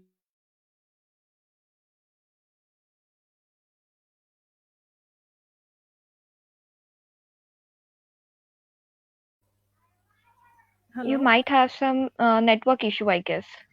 Yeah, I think I have some network issue. Just let me check my network connection. But am I audible? Yeah, Yeah. If in case I'm audible, I'll continue because there is some fluctuation going on here. yeah, So sure. ठीक है। या हाँ, तो मैं जिस चीज को बता रही थी वो इकोनॉमिक रिवॉल्यूशन के बारे में है। उसमें एक कंसेप्ट था पहले, उसमें औरतों को भी काम देते थे, मतलब फीमेल को भी काम देते थे, मेल को भी काम देते थे। बट जब फीमेल को काम दिया जाता था तो उसमें उनका ये भी एस्पेक्ट आता था कि फीमेल को काम देते हैं तो फिर उनके बच्चे भी है, उनकी भी रिस्पॉन्सिबिलिटी है, then she have to feed her self, then she also have to feed her kids, and if she gets pregnant then उसको लीव भी चाहिए। ये एक उसमें एस्पेक्ट था। तो फिर उसमें क्या किया उन्होंने, और उसमें मेल्स को भी काम देते थे। तो इसमें क्या हुआ, जब मेल्स को काम देते थे ना, तो बहुत बार ऐसे हुआ कि when a male is staying with a female and the male has his own family, तो उसमें ऐसे होता था कि अगर हम मेल को एम्प्लॉयमेंट देते हैं और उसको पैसा देते हैं तो it stays his responsibility to take care of entire things, to take care of वो वुमेन या वो चाइल्ड, उनके घर के जो बच्चे हैं उनकी। ठीक है। तो वहां से ये सब शुरू होता है। तो तब से ये जो पावर का एग्रीगेशन शुरू हुआ है, तो it has started from that economic revolution what I have read. So you can cover all the questions, no problem for time limit. Okay, ठीक है। So this is what I have read about it. So उसके बाद Indian context, उसके बाद जो है Indian context में अगर हम देखते हैं तो इंडियन कंटेक्स्ट में इसके बहुत ही सारे एस्पेक्ट है, because India is a very culture rich country and we all are culturally different. हमारे we all are culturally, class wise, caste wise, religion wise, geographical location wise, हम सब इतने डिफरेंट है कि हम अपने अपने तरीके से बने हुए हैं जहाँ पे हम रहते हैं, हम जिस सोसाइटी में रहते हैं, हम जिस रिलीजन में, we are born in which religion, we are born in which caste, we are born in which class, it all has impact on this. But सारे ही सिस्टम्स में, ये हम अलग अलग सिस्टम में पैदा हुए हो या जो भी है, सारे ही इसमें ऐसा है कि वुमेन को ये राइट नहीं मिला है। सो इसके, मुझे ऐसा लगता है जितना मैंने पढ़ा है, इसके economic and political reasons are too many. Social reasons ऐसा है कि ये जो मेल डोमिनेंस है या पैट्रियार्की है, इन्फोर्स करने का ये एक माध्यम है। अगर इसमें फ्रीडम मिलता है वुमेन को कि वो असर्ट कर सके अबाउट हर प्लेजर्स ऑल्सो, तो मुझे ऐसा लगता है कि patriarchy will move in, patriarchy को वो हिला देगी, पेट्रियार्की का थोड़ा सा तो कुछ गड़बड़ हो जाएगा। सो ये जो वुमेन्स प्लेजर है या जो प्रेगनेंसी है, या जो वुमेन का घर का रोल है, ये सारी जो चीज़ें हैं, ये एक माध्यम है जिस तरह से पेट्रियार्की को हम आगे चलाते आए हैं अब तक सोसाइटी में।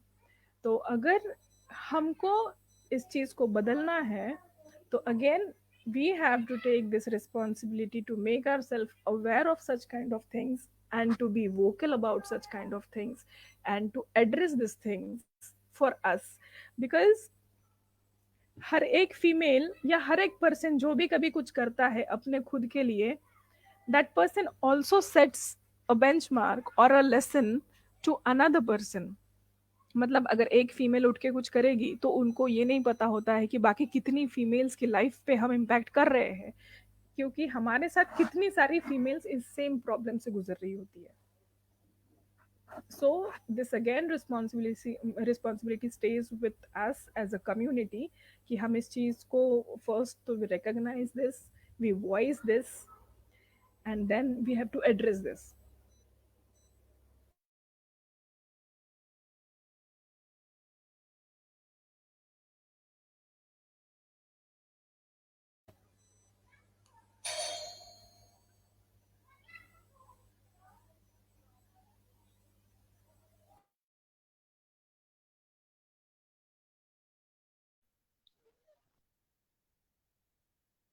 You might have some network issue, I guess. Am I audible? Hello?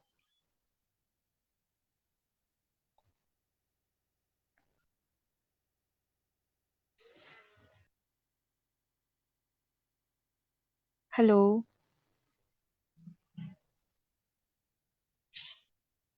Can you hear me? Hello. Hello. Yeah. Yeah, I had some connectivity loss. Is it okay now? Yes, I'm okay now. Yes, Yeah. so chalo. Okay. So Continue then. हाँ. Yeah. So abhi it is 7:25 and we have 5 more minutes. So if you would like to take some important things up in this last 5 minutes, so you please select and just let me know. Let's see. Quietly.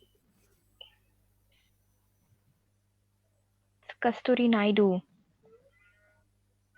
In growing stage, how a person with disability or a child with intellectual disability deal with sexual urges, how do they went out, and how can we deal with their needs? Yes. Kasturi, thank you so much for this question. This is a very important question, uh, but this question haven't been into my study yet, and because of this question you have given me another task, that how do they went out and how can we deal with their needs. This will be a part of my study whenever I'll be practicing further before this, so I'm very thankful for you to raise up this question.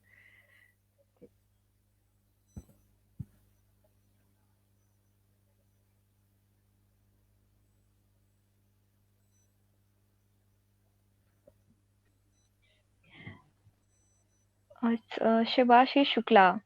Dopamine should not be given to your brain frequently and easily. Masturbation gives dopamine easily and repeatedly, so eventually it affects. uh, Read the second line again. Masturbation gives dopamine easily and Mm-hmm. repeatedly, so eventually it affects. Okay, so this is a comment, this is not a question. But whoever have asked this question, let me tell you, dopamine do affect. ये किस तरह से affect होता है इसको आप समझना चाहते हो तो देखो, जैसे it is an act of pleasure, masturbation is an act of pleasure. जब मास्टरबेट किया जाता है तब डोपामाइन रिलीज होता है, तब कुछ मसल्स आपके बॉडी में कॉन्ट्रैक्ट होते हैं, रिलैक्स होते हैं, और मास्टरबेट करने के बाद आपको अच्छा लगता है, आपको वो प्लेजर लगता है, जो भी अच्छा लगने वाला फीलिंग है ना उसको हम लोग प्लेजर बोलते हैं. So this thing happens. And क्या होता है, जब आप बहुत आपकी फ्रीक्वेंसी हाई हो जाती है मास्टरबेट करने की, इसका मतलब बहुत बार डोपामाइन सीक्रेट हो रहा है आपके ब्रेन में. तो इसका इफेक्ट कैसे होता है कि अगर आप इसको सर्टेन लिमिट में करो और आपको वो प्लेजर मिलता है तो ठीक है, बट एक समय ऐसा आता है कि ब्रेन इतनी बार डोपामाइन क्रिएट करने की आदत लगता है, तो आप हर नेक्स्ट बार जब मास्टरबेट करते हो ना, तो आपको अच्छा लगने के लिए you need more amount of dopamine to be secreted in your body. You don't get pleasure with the same amount of dopamine secretion. ठीक है, तो इसके वजह से आपको एडिक्शन होता है. This same mechanism is followed when a person is alcohol addicted, when a person is drug addicted, when a person is tobacco addicted. ये सेम मैकेनिज्म होता है डोपामाइन का अपने ब्रेन में. And same with masturbation addiction also. इसके वजह से आपकी डिपेंडेंसी होती है उस एक्ट पे या उस अब्यूज पे या उस सब्सटेंस पे. तो दिस डू अफेक्ट, क्योंकि बार बार आप अपने ब्रेन को उत्तेजित कर रहे हो फॉर डोपामाइन। तो जो अलग हॉर्मोन्स है for different kind of activities, उसके लिए शायद आप अगर इतनी बार डोपामाइन को एक्टिवेट करते हो तो अलग चीजों पे इस पे आपका फर्क पड़ता है। Then again you have unstability, again loss of concentration, loss of interest in lot of other things, other activities you do. Brain का Now जो we have a hmm, new question from Harshali Nagrale. Hmm, Do highlight about how pornography affects on the mind and how it works on child psychology. Okay, It's a good one. या सो pornography is a very important thing because आजकल की internet की दुनिया में ये बहुत बार हो रहा, ये बहुत ज्यादा होता है। I think somebody is there on my door, but it's okay. I will complete this question. Pornography is a very accessible medium आजकल। मतलब ये इंटरनेट की दुनिया में हम लोग इतना इंटरनेट एक्सप्लोजन के टाइम में चल रहे हैं, इतना इंटरनेट इम्प्लोजन की दुनिया में चल रहे हैं कि जब हमको अनसर्टेनिटी आती है इस तरह की, स्पेशली एडोलेसेंट एज में, तो पोर्नोग्राफी अभी तो सबसे ज्यादा रेटेड है कि हम वो एक्सेस करते हैं to solve our own issues, to solve our own curiosities. इसका ये और ये जो पोर्नोग्राफी है ये हमको एक अलग दुनिया में लेके जाती है। अलग दुनिया में मतलब जो रियलिस्टिक नहीं होती है। अब जो पोर्नोग्राफी में दिखाते हैं वो मतलब that is not a real life situation. वो जिस तरह से उसको पिक्चराइज किया जाता है, जिस तरह से उसको दिखाया जाता है, दैट इज मोर एग्रेसिव, मोर थोड़ा सा व्हाट यू से इट, वेरी वायलेंट होता है, एग्रेसिव होता है, वेरी डार्क पिक्चराइजेशन होता है, जैसे नॉर्मल लाइफ्स में नहीं हो पाता है।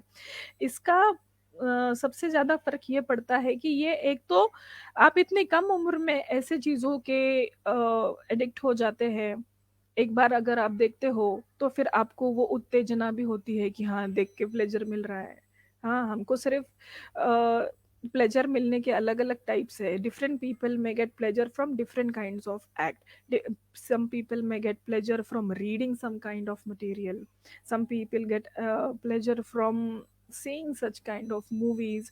किसी को किसी के साथ मतलब अपोजिट जेंडर के साथ टाइम स्पेंड करने से ये सब हो सकता है, या अलग अलग टाइप ऑफ प्लेजर्स होते हैं। तो जो लोग इसके अधीन होते हैं,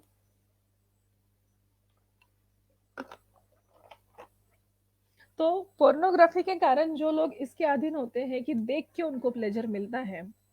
तो जैसे इसके पहले डोपामाइन वाला क्वेश्चन और मास्टरबेशन वाला क्वेश्चन हमने बोला था कि प्लेजर मिलता है, वो बार बार प्लेजर मिलने की होप हमको रहती है, इसलिए people indulge into this kind of activity. And we when people indulge into this kind of activity, pornography also becomes an addiction. और वो इतना डीप रूटेड एडिक्शन हो जाता है कि वो बाद में छोड़ना बहुत मुश्किल हो सकता है। The biggest side effect of pornographic addiction is you carry this unrealistic things in your adulthood, then which comes into your relationships.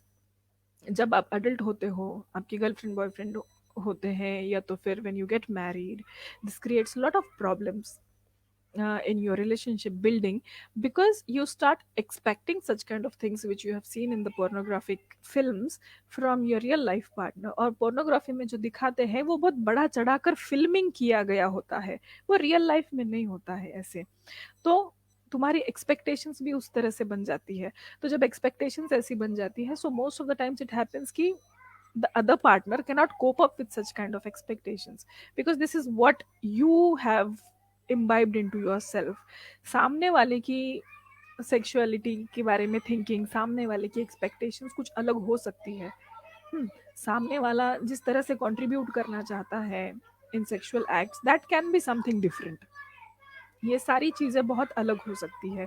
सो इसका relationship issues in adulthood and in later life, it has been a tremendously very heartbreaking impact in people's relationship issues, which we usually encounter in our clinical cases and all। there are so many instances कि लोग बोलते हैं कि they don't fulfill each other's needs. मतलब क्या होता है? तो this is somewhere becomes a source of instability for a very long span of time. ये मैंने बहुत ही शॉर्ट में आंसर किया है। मतलब फॉर एन एग्जाम्पल मैं एक बता सकती हूँ मेरा experience, just to give an example about it. So like in a counselling session we had one couple in a counselling session. तो उनका मेन प्रॉब्लम था कि we are not happy. So जब उनका बहुत सारा सेशंस बढ़ते गया and then it has happened कि हैप्पी नहीं है तो क्या है, कहाँ पे प्रॉब्लम है, क्या है।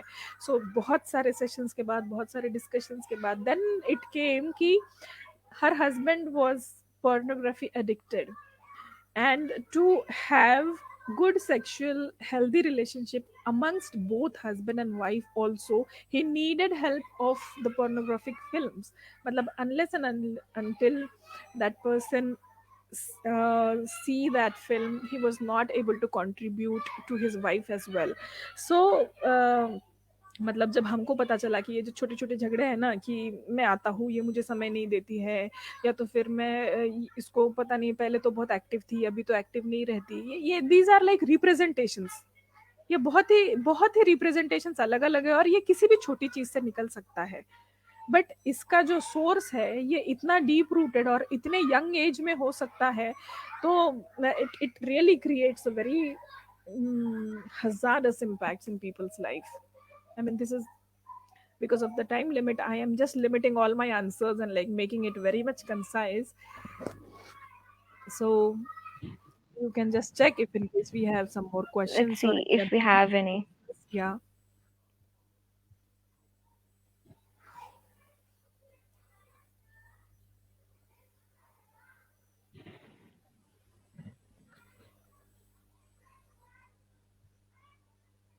I don't think so. Okay. Harshali, please let us know if we have any questions.